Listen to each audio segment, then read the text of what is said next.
The man on the stretcher knew things about me no living soul should know. The AI's its usual chaos, that night alarms chirping, phones buzzing, the stench of disinfectant failing to mask blood and sweat. I'd been running on fumes. Halfway through a double shift, my brain dulled by coffee and adrenaline. By 2 a.m., nothing could surprise me, or so I thought. The doors crashed open with a bang of metal. 2 paramedics barreled in, pushing a stretcher toward Trauma 3. Their faces were tense, pale in the fluorescent wash. I caught the words "found unconscious" and "no ID" as they shouted vitals to the nurse on call. I turned, already moving, gloves snapping onto my hands. The man on the stretcher was mid-30s, maybe 40, skin sallow, breath shallow. His clothes were torn, filthy, soaked in something dark I didn't want to identify yet. There was no wallet, no phone, nothing to tell us who he was. I leaned closer to assess his airway, my penlight ready. That's when I froze. His lips were moving. At first, it was only a faint twitch, the kind you see in dying patients as their body tries to remember how to live. But then a whisper slid past cracked lips, hoarse and deliberate. "Dr. Hayes?" My blood ran cold. No one in the room had said my name. The paramedics didn't know me. The nurses were too busy prepping lines and vitals. But this man, unconscious, his eyes rolled back, had spoken it with startling clarity. I swallowed hard, forcing my voice steady. "What did you say?" The patient's eyes stayed closed. His lips moved again. "7 years. You thought I didn't know." My stomach lurched. I glanced around the room, half expecting one of the nurses to look at me, to confirm they had heard it too. But no one reacted. Only the monitor beeped in its steady rhythm. I leaned closer, heart pounding against my ribs. "Know what?" I whispered. His breath rattled, sour and metallic, before he exhaled the words that froze me in place. "You stopped the compressions." The penlight slipped from my hand, clattering onto the tiles. No one knew about that night. No one. I had carried the weight of it in silence, a decision buried deep enough that even my colleagues had forgotten. The patient 7 years ago, the one I'd given up on too soon. His face had haunted me ever since. Now this stranger, this unconscious man with no name, had whispered it back to me, word for word. I stumbled back from the stretcher, my gloves shaking. My mind screamed for reason, for hypoxia, for delirium, for coincidence. But deep inside, I knew. This wasn't a mistake. He knew me, and he knew what I had done. I told myself I had misheard. The noise in the ER could twist words, monitors, voices, machines, the chaos blending into strange echoes. But when I bent to retrieve the penlight from the floor, I knew it hadn't been noise. The words still clung to my ears, sharp and deliberate. "You stopped the compressions." My hand trembled as I picked up the light. I forced myself to focus, to be the doctor, not the man unraveling inside his own head. "Intubation kit," I ordered, my voice tight. Claire, the nurse, moved to fetch it without hesitation. She hadn't heard what I had. None of them had. I leaned close again, shining the light into his pupils. Both reacted sluggishly, but they reacted. His breathing stuttered, chest rising shallow, uneven. Nothing about this was unusual, except his lips. They still moved. No sound now, but the silent shaping of words, like someone mouthing a prayer in church. Or a curse. "Sedate him," I said quickly, maybe too quickly. "He's agitated." Claire hesitated, eyebrows knitting. "Doctor, he's not conscious enough to—" "Do it," I snapped, harsher than I intended. Her eyes flicked to mine, something questioning there, but she obeyed. The medication pushed into his fourth, and slowly the twitch of his mouth stilled. Silence. Relief washed over me. For a moment, I convinced myself it was over. Just the brain misfiring, some cruel trick of neurology. Patients muttered nonsense all the time. Delirium wasn't new, but the relief didn't last. When we wheeled him into CT, the corridor stretched too long, shadows clinging in the corners. I walked beside the gurney, listening to the squeak of wheels. And underneath it, faint as breath against glass, I heard it again. You thought I didn't know. I stopped dead, my hand gripping the rail. Claire looked back. Doctor? I forced a smile I didn't feel. Nothing. Keep moving. But it wasn't nothing. The words hadn't come from his lips this time. They had come from the pager clipped to my belt, dark and dead for years. Its screen flickered green for half a second. Then it went black. The CT room was colder than the rest of the hospital. Machines always hummed, but here the hum felt heavier, like it pressed into your skull.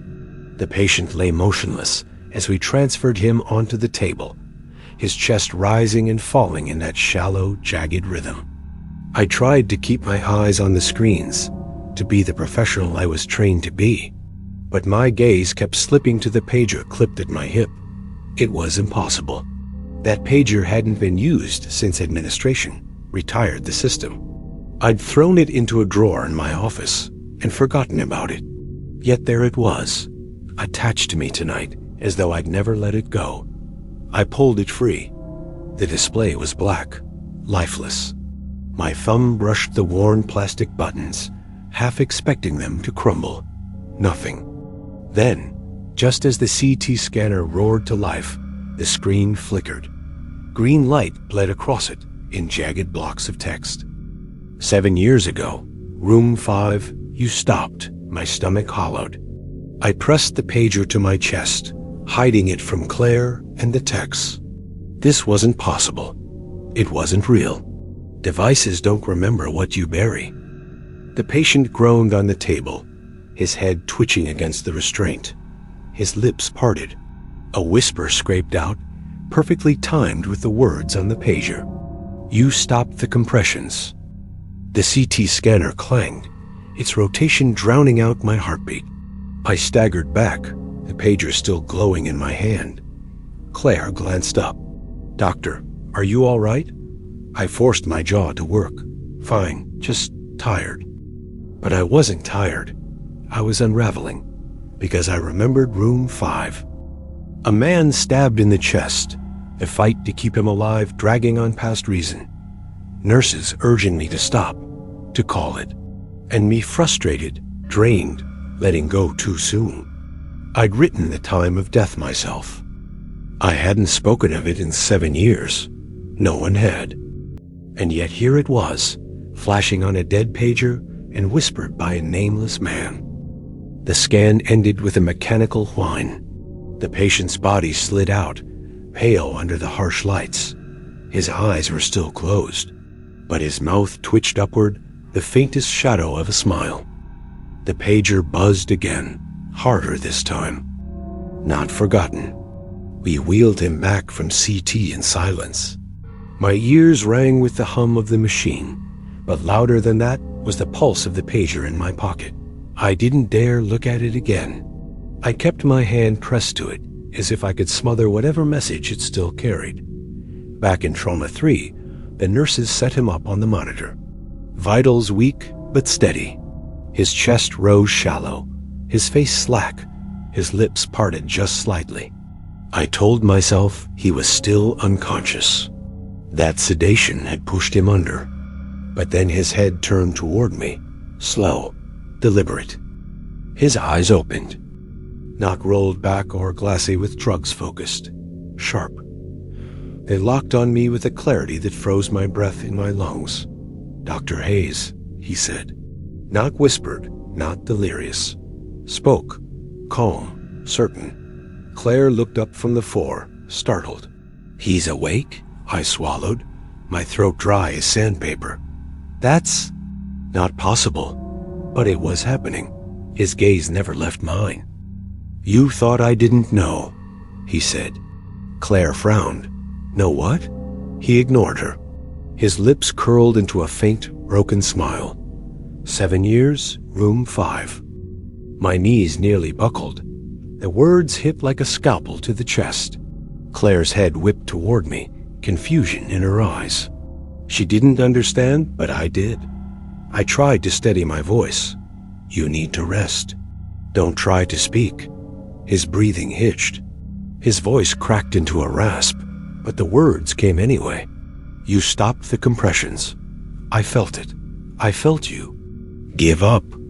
My pulse thundered in my ears. Claire was staring at me now, not the patient. Doctor, what's he talking about? I wanted to answer, to explain, but there was no explanation, no excuse. My gloved hands clenched until the latex threatened to tear. The monitor beeped faster. The patient's body convulsed slightly, lips trembling, but his eyes stayed locked on mine. He leaned forward on the stretcher, voice sharper now, deeper, as if another throat spoke through him. You carry me still, he said, and I'm not the only one. The pager erupted in my pocket, buzzing so hard it rattled my bones. The screen flared green through the fabric of my scrubs. Next room. The pager's vibration shook against my ribs like a second heartbeat. I tried to ignore it, to press it down with my palm as if silence could erase the words burned onto its screen. Next room. Claire's eyes hadn't left me since the patient spoke. Her voice was low, urgent. Doctor, what is going on? Why does he keep saying these things? I opened my mouth, but the pager buzzed again harder, insistent. The screen flashed brighter, green light leaking through the thin fabric of my scrubs. Room 7. Now, my stomach twisted. I hadn't been in room 7 in years. Not since Dr. Hayes. The patient's voice cut through my thought, raspy but steady. You'll find him waiting. I spun toward him, pulse hammering. His eyes were still locked on me, glassy yet focused, like he could see deeper than skin. Claire followed my gaze, shaking her head. He shouldn't even be conscious. What the hell is happening? The monitor spiked. The patient's body jerked, his lips curling into a grotesque smile. Then his voice dropped, layered, wrong like more than one person spoke through him. You'll never bury it. Not him, not me, not any of us. I staggered back, my heels striking the supply cart. My hands fumbled with the pager, yanking it free. The screen glared up at me, the words pulsing like veins. Room 7, door open. I didn't want to go. Every nerve screamed to stay, to keep the distance between me and that shadow of a memory. But my legs moved anyway, pulled by some invisible thread. The hallway outside Trauma 3 was quiet, unnaturally so. The fluorescent lights buzzed faintly, their glow weak and uneven. My footsteps echoed too loudly as I approached room 7. The door stood ajar. A sliver of darkness spilled out, deeper than shadow, the kind of black that feels alive. I reached out, hand trembling, and pushed it open. The bed was empty. Sheets tucked, monitors silent. But on the pillow lay a chart yellowed, edges curled. My name was scrawled across the front. Patient, Daniel Ross. Pronounced, Dr. Michael Hayes. Time of death, 2:37 a.m. The same case, the same mistake, 7 years ago. My throat closed. My fingers shook as I picked up the file. The pages inside were blank, except for one sentence, written over and over in jagged black ink. You stopped. Behind me, the door creaked shut, and a whisper slid across the dark. You're late again. The door clicked shut behind me, sealing the dark so tight it felt like a weight on my chest. I turned, fumbling for the handle, but it wouldn't move. My palms slipped on the cold metal as I yanked again and again. Useless. The chart in my hand fluttered. I hadn't noticed it before, but the paper was damp, smudged with what looked like dried blood. In the silence, the words seemed to pulse on the page. You stopped. You stopped. You stopped. A sound rose from the bed. At first a faint creak of springs, then a low groan, the kind a body makes when shifting weight. I froze.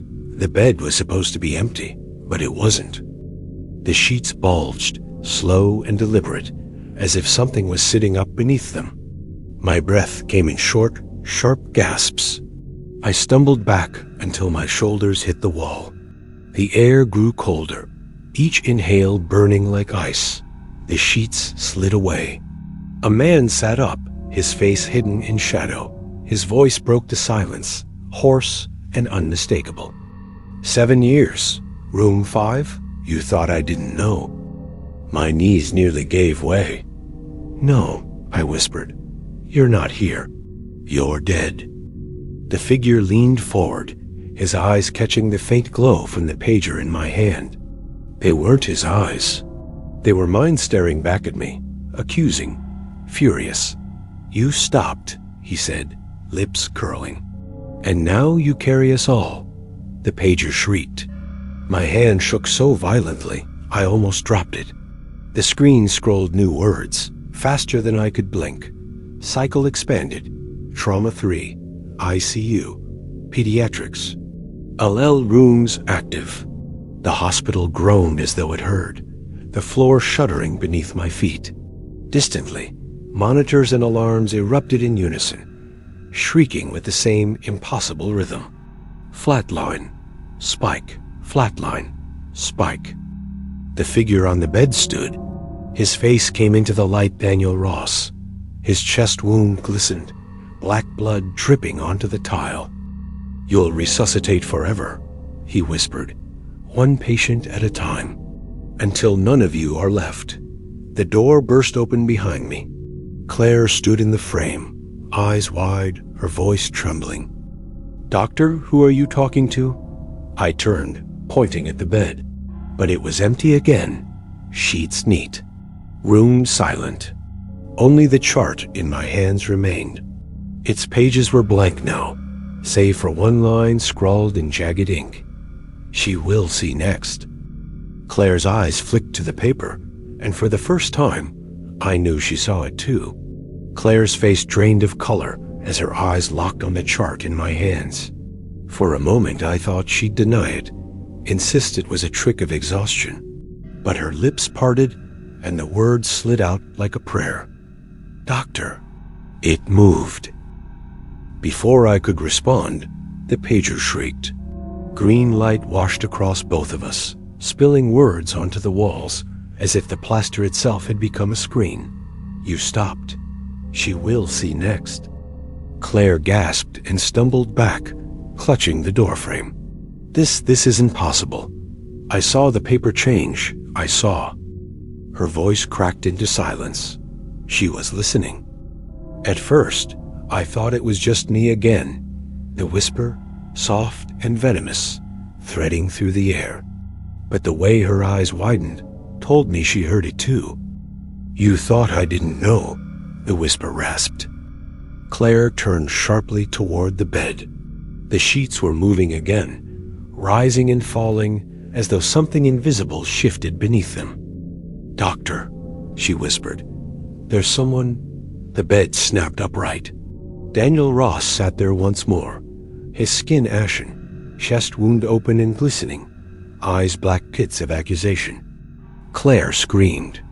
She staggered against the wall, knocking a tray of instruments to the floor. The clatter rang too loud in the confined space, but Daniel's voice drowned it all out. You stopped me. You stopped her. You'll stop again. Claire bolted toward the door, but it slammed shut before she touched it.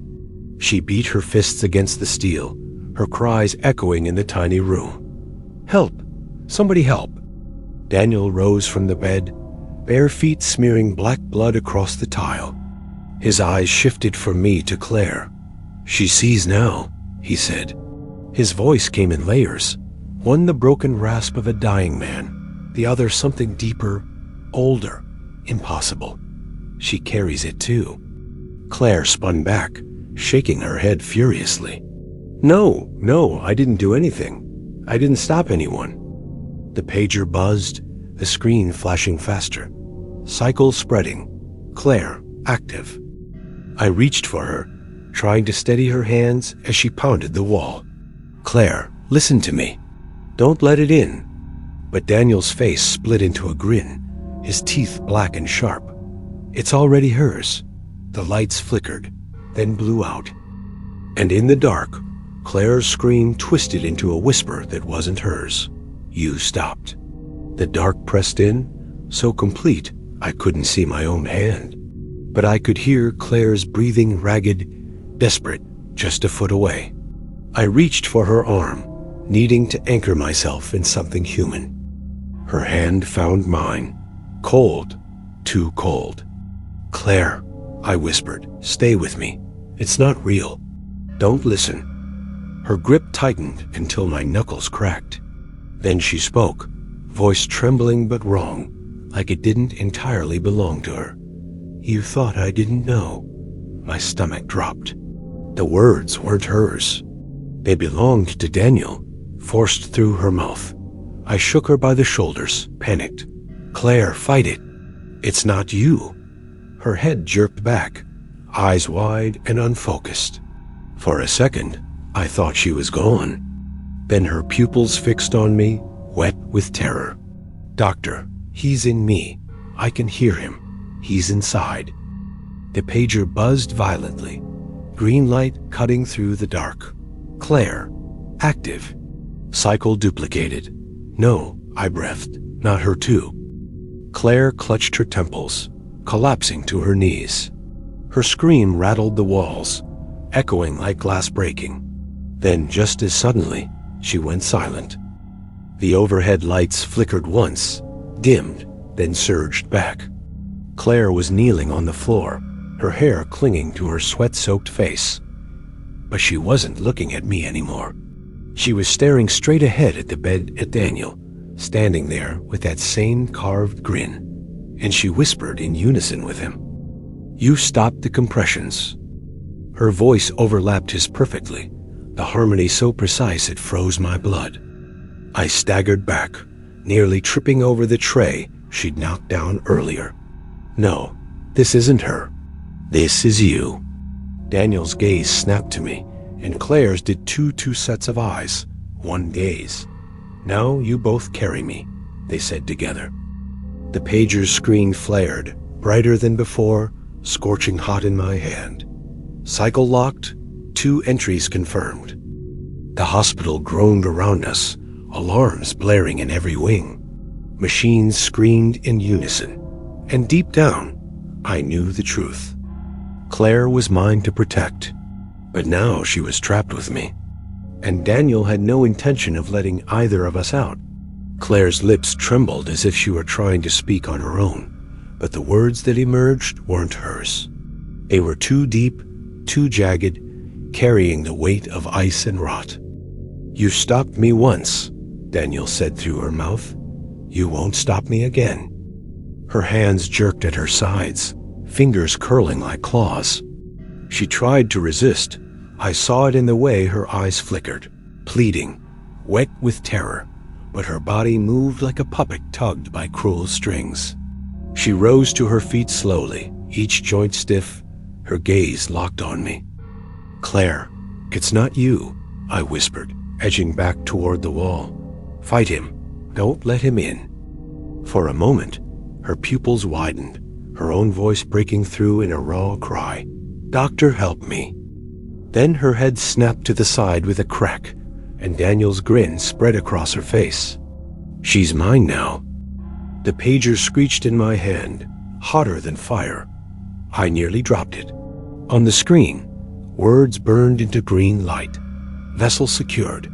Transfer stable. Claire stepped closer, her feet dragging across the tile. Blood dripped from her nose, from the corners of her mouth, staining her scrubs.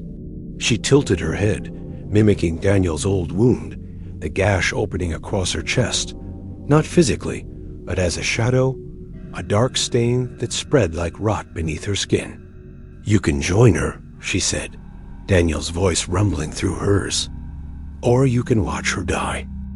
The monitors in the hall blared in unison, their beeps syncing to her words. Flatline. Spike. Flatline. Spike. I pressed myself against the wall, shaking my head. No, I won't let you take her. Her smile widened, black teeth flashing. You already did, she lunged. I caught her wrists, cold as morgue steel, and forced her back with everything left in me. Her strength was unnatural and human, but for a heartbeat, her eyes flickered again. Claire's voice burst through in a sob. Don't let go. And then Daniel surged back, her grin returning, her strength doubling. The pager screamed a final message. Cycle complete. One must stay. Her wrists strained against my grip, the cold sinking deeper into my bones. Claire's face shifted in jerks, her features flickering between terror and that grotesque smile. 1 second it was her eyes, pleading. The next, Daniel's black grin staring back at me through her skin. The pager burned in my pocket, vibrating so violently it felt like it would carve through flesh. I yanked it free. The screen glared bright enough to sear my vision. One must stay. Choose. No, I whispered. My voice cracked, useless in the humming dark. I won't choose. Daniel's laugh spilled from Claire's mouth, raw and broken. You already did. 7 years ago. Her head jerked back as if struck, her eyes rolling white. Her voice, her real voice, forced its way out in a ragged scream. Don't let him keep me. I pressed her against the wall, heart pounding. My hands trembled as I tried to hold both realities in my head, the patient I failed, the nurse I was failing now. The pager shrieked again. The words shifted. If not you, her.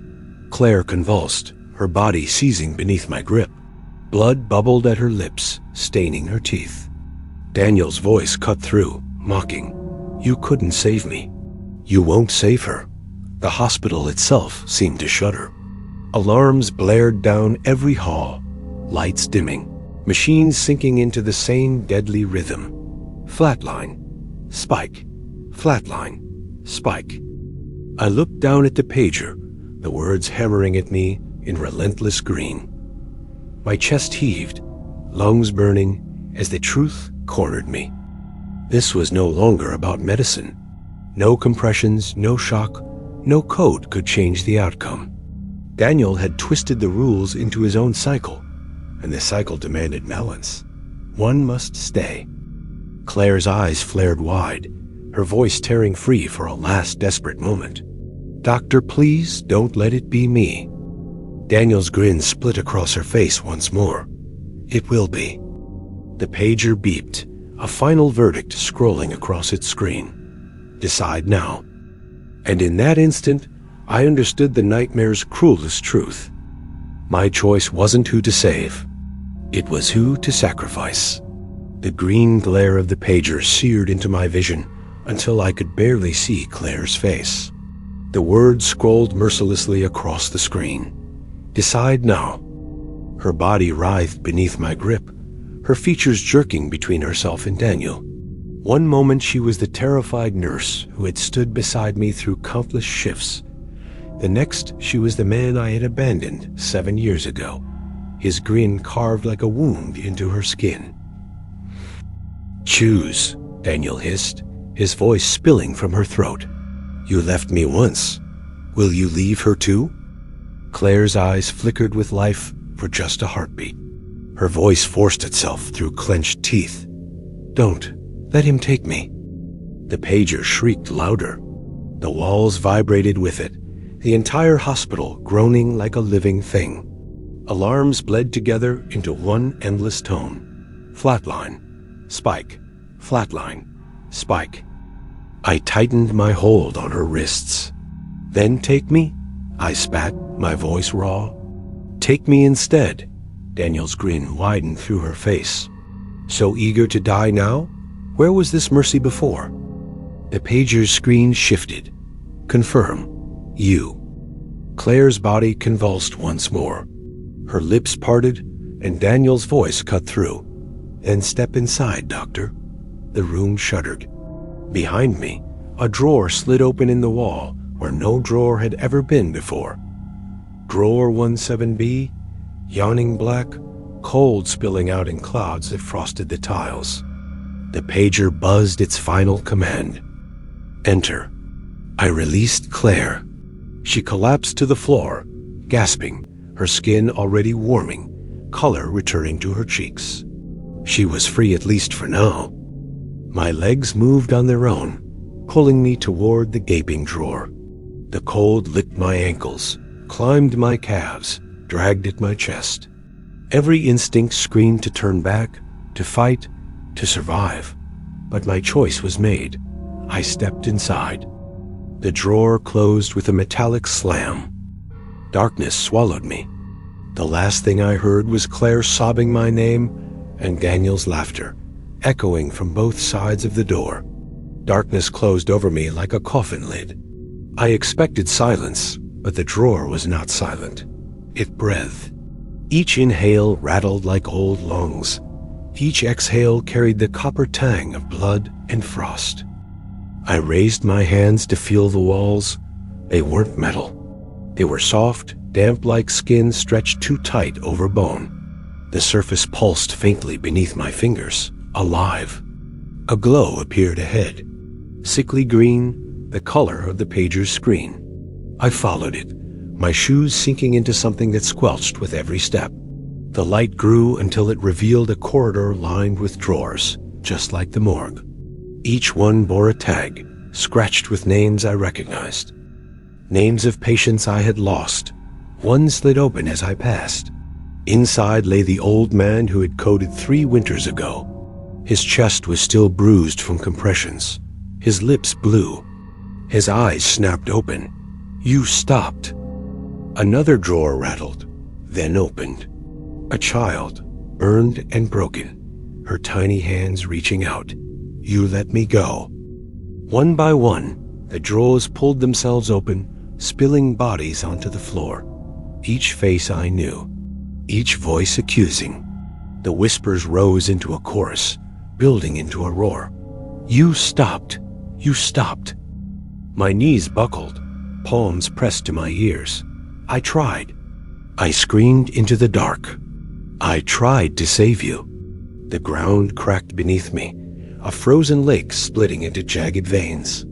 Beneath the ice, dozens of faces stared up.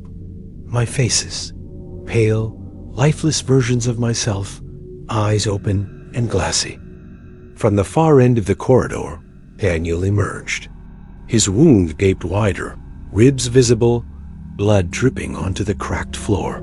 His grin stretched grotesquely as he spread his arms. "You see it now," he said. "You don't heal. You collect. You drag us with you, everyone you couldn't finish. This is your legacy." The corpses surged forward, grasping at my legs, my arms, their cold hands pulling me down. Their whispers shook the air, deafening. "You will never stop again." The ice beneath me gave way. I plunged into the black water, lungs filling with cold, the faces of the dead swarming closer. Above the surface, Daniel leaned over, his voice the only thing that carried clear. "Welcome home, Doctor." The water closed over me, black and endless. My chest convulsed, lungs screaming as icy liquid poured in. But I didn't sink. I didn't float. I stayed suspended, surrounded by pale faces pressing in from every side. They were my patients. Each one I had lost. Their eyes locked on mine, their mouths opening in the same broken whisper. "You stopped. You stopped." Hands grabbed at me, not dragging me down but forcing me upright, shoving me into the motion of compressions. My own arms moved against my will, pushing, pressing, over and over on the chest of a body that wasn't there. Compression, compression, compression. The rhythm bled into the water, every ripple timed with the monitors that still screamed in the hospital above. Flatline, spike, flatline, spike. I tried to pull free, but the corpses swarmed closer. One, an old woman whose heart had failed on my table, clutched my wrist. Her lips brushed my ear as her drowned voice rasped, "You didn't fight hard enough." Another, the boy from the fire, grabbed my other arm, his charred fingers searing even in the freezing dark. "You left me in the smoke." The voices piled higher, louder, until the water boiled with accusation. And then, through the chaos, I saw Daniel. He stood on the surface above me, as if the water was solid ground, his chest wound still pouring that endless black. His grin split too wide, his teeth jagged shadows. He crouched, staring down through the water at me. "This is forever," he said, though the sound carried clearly through the drowning silence.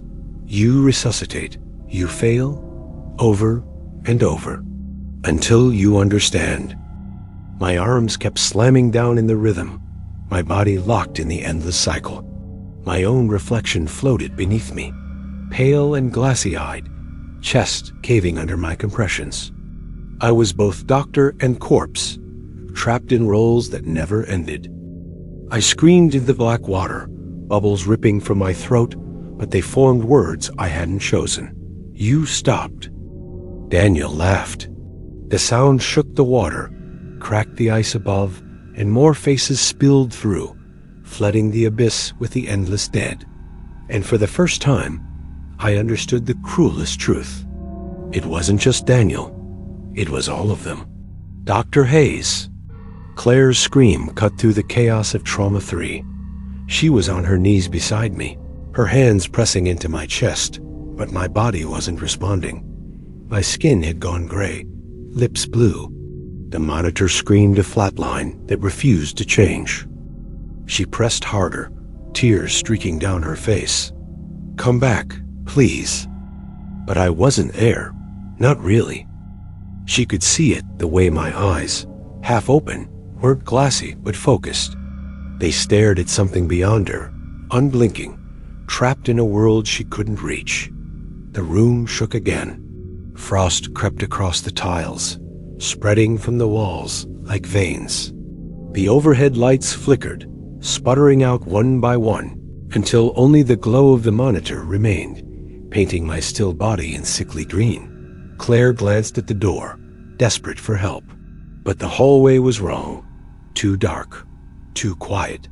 The other room should have been full of staff, alarms, patients. Instead, shadows stretched into infinity, and faint whispers echoed from the black. "You stopped, you stopped." Her breath caught. She recognized the words. They weren't coming from the hall. They were seeping out of my chest, vibrating through my ribcage, each syllable rattling the monitor's flatline. "No," she whispered, shaking her head violently. "This isn't real. This can't be real." The chart still lay on the floor where I had dropped it earlier. Claire reached for it with trembling fingers. The pages, once blank, now crawled with names, dozens, maybe hundreds, each one followed by the same note, pronounced by Dr. Michael Hayes. And beneath every name, the same accusation written in jagged black ink. "You stopped." Claire stumbled back, clutching the paper to her chest, sobs choking her throat. The whispers grew louder, spilling from the walls now, from the monitors, from the air itself. She looked at me again. My chest suddenly rose, not with breath, but with something pulling outward from within. Frost smoked from my lips. My jaw cracked open too wide, and in a voice that wasn't mine, the words thundered through the room. "She sees now." The drawer in the far wall slid open. Drawer 17B. Frost poured out, reaching Claire's shoes, her eyes locked on it. Her pulse roared in her ears. She knew if she stayed another second, the cycle would take her too. But her gaze fell back to me, pale and motionless on the stretcher. And she whispered, broken, "I can't leave him." The drawer yawned open, its frost rolling across the floor like a tide. The whispers thickened until they drowned out Claire's own thoughts. "You stopped. You stopped. You stopped. She clutched my cold hand, tears streaking her cheeks. Please, she begged, fight it. Come back to me. For a heartbeat, my body twitched. My lips parted. Claire leaned closer, desperate for a sign of life. Claire? Her name left my mouth in a whisper that was mine. But then my jaw stretched wider, the voice twisting, deepening. She stays. The room convulsed. The monitor spiked from flatline to a jagged wave, then back again, in time with the frost crawling higher up her legs. She tried to yank away, but my grip locked tight, colder than iron. Doctor, let go. She sobbed. The chart at her feet fluttered, its pages rifling like a storm. A new line etched itself in thick black ink, right before her eyes. Claire, pronounced. She shook her head violently, screaming. No, not me, not me. The lights burst, plunging the room into green glow from the monitor and drawer. Daniel's laughter poured through the walls, through my chest, through the air itself. One must stay, he hissed. Claire's breath came in short, ragged gasps. She made one last desperate choice. She tore her hand from mine, grabbed the defibrillator paddles, and slammed them against my chest. The shock lit the room white. My back arched, my body convulsed, and collapsed still. The frost receded. The whispers thinned into silence. Claire slumped to the floor, shaking, staring at my motionless form. My chest was quiet, the monitor flatlined. For a moment, she thought it was over. Then the pager at my belt flickered, cycle transferred. Claire active. Her own wrist buzzed. She looked down in horror. Strapped to her arm was a pager glowing sickly green, numbers scrolling across the screen. Her voice broke into a whisper, the words tearing out without her will. You stopped. The drawer slammed shut, and Trauma 3 was silent again.